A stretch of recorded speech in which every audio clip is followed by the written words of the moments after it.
CBC News can confirm the death of one crew member in the Canadian Forces helicopter crash off the coast of Greece. Her name? Abbigail Cowbrough. She's from Nova Scotia. Her family confirming the news to CBC a short time ago. The rest of the crew is the focus now of an international search and rescue effort. This is where the ships and aircraft are searching in the Ionian Sea between Greece and Italy. The helicopter is from HMCS Fredericton, which is also participating in the search.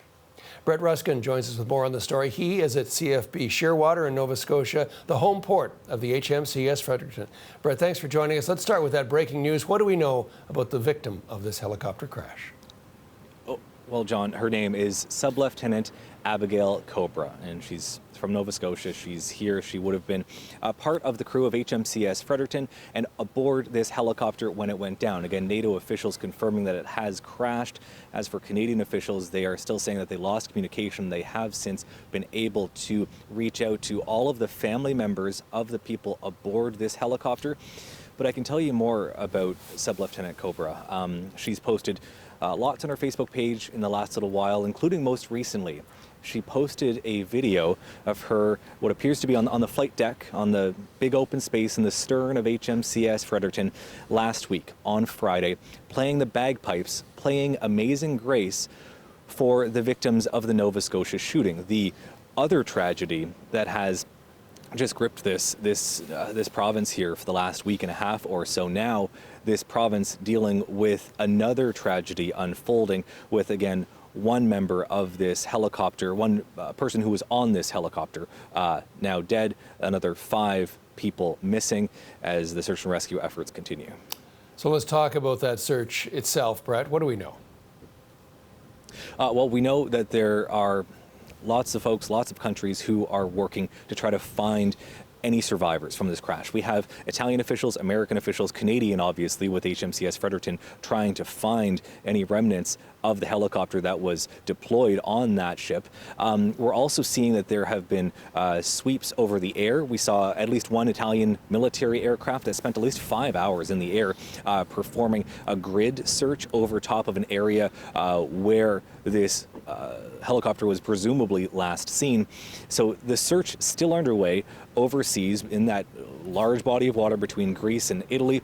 I want to give you an update, though, here in Canada. Cyclones have now been grounded. So the identical aircraft that crashed in the last 24 hours overseas, those aircraft have been grounded. So ordinarily you would see them, buzzing around here, around downtown Halifax as well. This is where all of the cyclones are located. In fact, this airbase is almost entirely devoted to the support and the maintenance of the crews of the cyclones, as well as the machines themselves.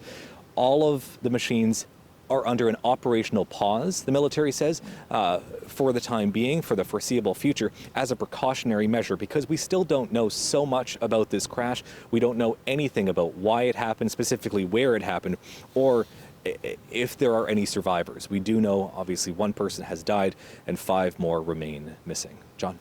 Thanks for this, Brett. CBC's Brett Ruskin, live at CFB Shearwater.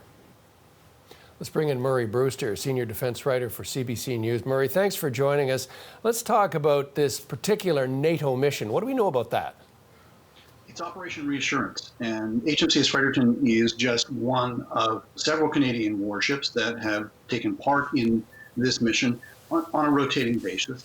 It is a mission intended to deter Russia and Russian aggression in Eastern Europe. And NATO has 2 standing naval task groups, and Canada usually contributes to the one that patrols the Mediterranean. The Ionian Sea, where this search is taking place, is largely well-known territory for Canadian warships, and because of their involvement in Operation Reassurance. And but these ships would go not only through the Ionian Sea off of Greece, they would sometimes even go into the Black Sea to show the flag and to basically show that NATO can operate pretty much anywhere without Russian interference. Let's talk about these helicopters, the Cyclones. Murray, you've done a lot of work around the procurement of the aircraft. What can you tell us about the history of that? Well, it felt, in many respects, like a never-ending procurement for this aircraft. The Air Force waited a very long time for these helicopters. They were originally ordered in 2004. What's significant about this is that the Cyclone is a militarized version of the Sikorsky S-92. Now, the S-92 might be familiar to some of our viewers because it was the aircraft that was involved in a major crash off of Newfoundland about 11 years ago that killed a number of people. And it was in the hardening of that aircraft, if I can use it, the making it more robust, making it giving the stronger airframe, making it stronger in terms of engine capability to be able to carry heavier military equipment, that led to this rather prolonged development process. And the development process was criticized even by the Auditor General in 2010 because it increased the cost. There were delays in receiving it. That caused the Air Force to be able to extend the life of the Sea Kings. And the Sea Kings, which is what the Cyclone replaced, were only retired a couple of years ago.